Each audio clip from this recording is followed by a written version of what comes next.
Hi everybody, I'm Zilla Blitz and welcome. Today we're going to do an overview of Traces of Hubris, designed by Tetsuya Nakamura and published by Vuca Simulations. This is the brother game to Traces of War, also designed by Tetsuya Nakamura and published by Vuca Simulations.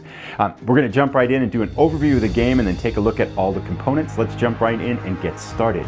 Traces of Hubris, published in 2024, covers Case Blue, which is Germany's offensive in southern Russia from June of 1942 all the way up through December of 1942.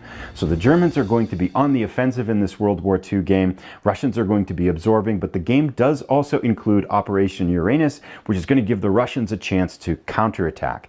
Now, there is one scenario in the game. It is a 9-turn scenario. The first couple of turns, every turn is 2 weeks, and then as the game continues on, each turn consists of 1 month's worth of gameplay. So units are mostly divisions. There are some core mixed in, and the gameplay in all should take about 3 to 6 hours. To show the back of the box here, I also want to mention that this is a reworked version of Fierce Fight Stalingrad, which was published in Game Journal magazine number 7.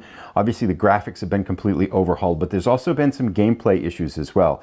Maps have been reworked, Luftwaffe has been tweaked a little bit. Manstein's 11th Army is now in the game as well as kind of an optional deployment here. And then we've got a change in Soviet supply. There's some other mechanical little changes that have happened as well. And the victory conditions have been reworked. So basically a completely revised and reworked version of the previous Fierce Fight Stalingrad. Let's jump in and take a quick look at the rule book, which is in its entirety here about 20 pages, but the back 2 pages here are historical notes, which are really nice to have, and then we have developer notes and strategy and player notes on pages 16 and 17. So really we end up with about 15 pages of rules if you want to include the front cover as well. Layout and graphics, really well done. It's a really clean rule system. Lots of examples of play and some nice graphics to in here. I mean, Vuca Sim's really kind of setting a standard here for design of their war games and the components and things like that, and they are definitely up to their usual standards with Traces of Hubris. Now, you might be asking a couple things. One is, what's the game complexity? It's rated on the back of the box as a 4. I'm going to say that because this is a very kind of, a very accessible 2-player hex encounters war game. And also, if you've played Traces of War, you might be asking, is it the exact same rule book? There's not 100% overlap in the rules and the mechanics with this game. For example, Traces of War had an option where you could either move and then have combat, or have combat and then move. This game only has movement combat, so you don't have the option to flip the option and have combat before you move.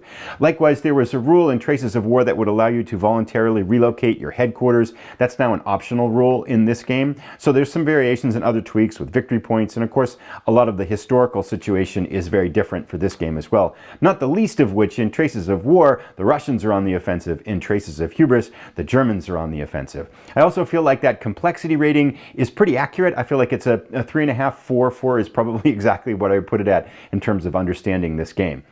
Let's take a look at our counters. We have 3 sheets. These are 5/8 of an inch counters, and most of the units have 2 steps. As we flip over the Russian units here on the right side, we can see that all of these units have 2 steps to them. Some of the smaller ones, like some of the Axis minor nations like Romania and stuff like that, I think just have 1 side to them, 1 step to them. But for the most part, they're all 2 steps. Now, one of the features about this game too is that the armored formations, we can see here in the middle, we've got the Russian armor here and the German armor. You can play them with either icons, and they have alternate counters which have the NATO symbols on them, so you can play to your preference in this too, which is always a cool feature. I'm a fan of the icons myself, but it's nice to have, it's nice to make everybody happy. As far as nationalities involved, of course we have the Soviets here with their guard units that are red. For the Axis powers, we have German units, then Italian units, then Hungarian units, and these darker ones here are Romanian units. If we take a look at the counters in and of themselves, we can see that again, this is a very familiar style of war game. Sometimes we have 2 numbers in the middle, which is attack and defense, and then the movement sits off on the right-hand side, and the unit designation is up at the top. So very easy, very clean rule set in terms of counter set in terms of interpreting how to play. We also have some markers down here, things for air supply, Axis control markers. We'll talk about those when we talk about victory conditions. But a very clean counter set, and again, I like the fact that you can play either with NATO symbols or with armor icons if you prefer. Let's jump in now and take a look at our player aids. This is the first of which is the solo player aid. So this is designed if you're going to be playing the game solo. What it does is it takes all of the kind of the charts and tables that are scattered around the map, and sometimes in the case of the Russian elements and the German elements, they're each on opposite sides of the map, which is really hard to get to as a solo player. So they've compacted them down into this single-sided player aid that, as the solo player, lets you control all the off-board stuff, keeping track of victory points and reinforcements, and the turn record track with this one easy player aid instead of having to reach all the way over to the other side of the map. So it's a nice touch. I really like this. This is clean. It's a nice hard cardboard stock, of course up to Vuca's standard standards of excellence in terms of that. Now, I'd like to talk a little bit here. This is a good time probably to talk about the game's solo rating. On the back of the box, it says it's a 9 in solo rating. Out of 10. For me, a 9 as a solo rating really means that it's got its own independent solo system. This, if you're playing this game solo, you're playing it 2-player and you're playing both sides and alternating back and forth. Now, there's no hidden movement or anything like that that's going to get in the way, and you've got the solo player aid to assist you. But I would give this game more of a a 6.5 probably, in 7. 7's a little high. 6.5 in terms of solo ability to play. One of the things that I like about it is that you're pulling chits out of a cup to determine who's going to move in movement order. I really like chit pull systems for solo games. I think they create a lot of unpredictability that you have to deal with as a solo player. So for that reason, I think this is a very solo friendly game, much in the same way that Traces of War was. I've played Traces of War solo and I really, really like it. And I think Traces of Hubris is going to be a similarly excellent solo experience, but it's not a game that is designed for solo. It's designed as a 2-player game. Let's take a look at our player aids. There are 4 of them, basically 2 sets of 2. There's a player aid A that we're looking at now, and then a player aid B, and each player gets one, which is always really nice. Then you don't have to fight over these. Very nicely organized, pulling off some of the things that you're going to be wanting to kind of referring in the from the rule book here. So a lot of kinds of like sequence of play elements, command chit selection phase. They've really gleaned down kind of the rules that I think they're thinking people are going to dive into as they're going to be playing the game. And then we have a lot of the tables here on the back of player aid A. Got combat results table, Soviet reinforcement table, Luftwaffe table, and various tables like that, and then the terrain effects chart over here. So everything very handy, easy to see, really nice, clean organizationally here too. If we look at player aid B, we can see again we've got a kind of a gleaning of the important rules, so hopefully kind of reducing the amount of time you'll be diving into the rule book to look up things, and the backside continues on that same way. So Soviet fortifications, these, I think they've done my guess is they've tried to make these the rules that you would most often forget, or most often found that players are looking up here too, as well as some other kind of minor charts here. We have victory conditions and things like that, which we'll talk about more as we take a look at the map. And then again, the combat results table down here repeated again in case you happen to have player aid B in your hand when you need it and don't have time to look for player aid A. So very nice, clean. These are very thick cardboard stock. They look really good, and again, nice, excellent organization. Let's take a look at the map in all its glory. This is a paper map. It's got a kind of a treated surface to it, so it feels like it's a little bit more durable and tear resistant and stain resistant than a standard kind of a lighter paper would be. So a nice kind of a thicker paper here that we're seeing. Now, again, there's one scenario in the game, so this is the footprint for the game. And as we look at it, just to kind of orient ourselves, we can see that we've got a lot of the player aids that are duplicated on the solitaire aid that we saw that are down here on either side of the map and then on the left edge as we're looking at it like this.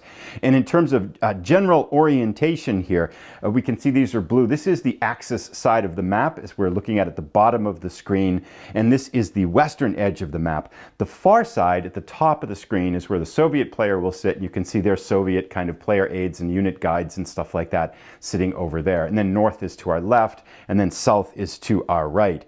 And the general direction of action is that the German units are going to be starting down here in this area and then pushing towards the center, or towards the center right, or towards the left part as we're looking at it right here. So German thrust starts here and then goes through the map. Now, just in terms of some of the mechanical elements of the map here, hexes are 7/8 of an inch wide. Units, again, were 5/8 of an inch wide. The map size, the width here is 46 inches, and then the height there is 32.5 inches. Each hex represents 22.5 kilometers wide, so about 14 miles wide, which gives us about a 700-mile north to south range, and then a little bit over 500 miles on east to west in terms of the geography. Now, Gameplay, again, I think one thing that I want to mention here a little bit in terms of getting a sense from reading the rules and things, I feel like the game has what I would call a loose adherence to operational history, which means that as the German players, you are not compelled to go for Stalingrad, which sits right here in the center part of the map. You could instead head more to the southeast and try to get the Caucasus, the oil fields and the Caucasus and stuff like that. So you've got a number of kind of operational choices to make in terms of how you're going to organize your campaign for victory. And what that means in terms of how it turns out in terms of victory conditions, we can see these hexes that have two bands around them of orange lines that kind of delineate the borders of the hexes. There are 15 of those in the map, and those are what are called target hexes. And the German player wins the campaign by getting control of 9 of those 15 hexes. That's an automatic victory for the Germans. Now there are a few here in their starting location. There's 4 down here. By the time we get here to Rostov-on-the-Don and up in here, we've got 7 of the hexes. So the Germans really need to pick up 2 more, or if they got 5 here, they can go this way to get theirs. They're 4, they can go that way to get 4. So however you want to go, once you get here and you're starting 4, you've got a number of directions. There's more scattered over on the southern part of the map too. So you've got a lot of operational choices as to where you want to lead your offensive and try to get victory. Which brings me back to the point that I think, one of the things I wonder about in a game that has one scenario is, are you going to play it a couple times and say, yeah, I played this out? And I think this operational choice that the players are given is really what's going to structure the game and make it replayable. Because I could see it, you could play once and say, okay, we're going to go this way as the Germans and try to win that way. And you get this like, well, that didn't work. Or let's go right for Stalingrad and see if we can do it. Or have a more balanced approach and try to pick up some victory hexes in each different areas. Now you might be thinking, okay, what about the Soviet player? Well, the Soviet player has a like kind of diversity and choice in terms of their operations for Operation Uranus, because there's a number of ways and places where they can lead that thrust and have that come forward for them. So the Soviet player in that counterattack that comes later in the game can really orchestrate that in the way they would like to, and in a way to respond to the German threat as well. If the Germans don't get their 9 target hexes, then the game is decided by a combination of how many target hexes each side holds as well as unit losses. So there's a second metric that's used for establishing victory if the Germans don't trigger that automatic win case. Another interesting twist on history to add some more variety to the scenario is that Manstein's 11th Army can show up in this theater as well. It may or may not show up, and when it shows up is uncertain, but again, creating some more variety and depth, and again, kind of if I look at that loose adherence to operational history, that's going to give players a number of ways they can try to win the game and kind of create different historical outcomes than being narrowly mandated by where the Germans have to attack and how the Russians have to respond. So I think in that regard, the game looks like it's going to be a lot of fun and explore a lot of different strategies and tactics and conversations about, okay, do you go for the center? Do you go for the south? If this happens, what's going to be a way to go? How are the Soviets going to counterattack? So it sounds like even though it's one scenario, there's going to be a wide variety of play here. So there we have it. The last thing we didn't mention is our 1 6-sided die. Here's all the components of the game with the map spread out. Very much looking forward to this playing this one. I was a big fan of Traces of War. I really like that game, and I'm expecting the same type of high quality experience with Traces of Hubris. I do hope at some point in the future to bring an after action style report of gameplay to the channel. I'll put a link to that as soon as it's ready. In the meantime, if you want to see that after action report of Traces of War, again, the brother game to Traces of Hubris, I'll put a link to that right here. Thanks for watching, everybody. Have a great day.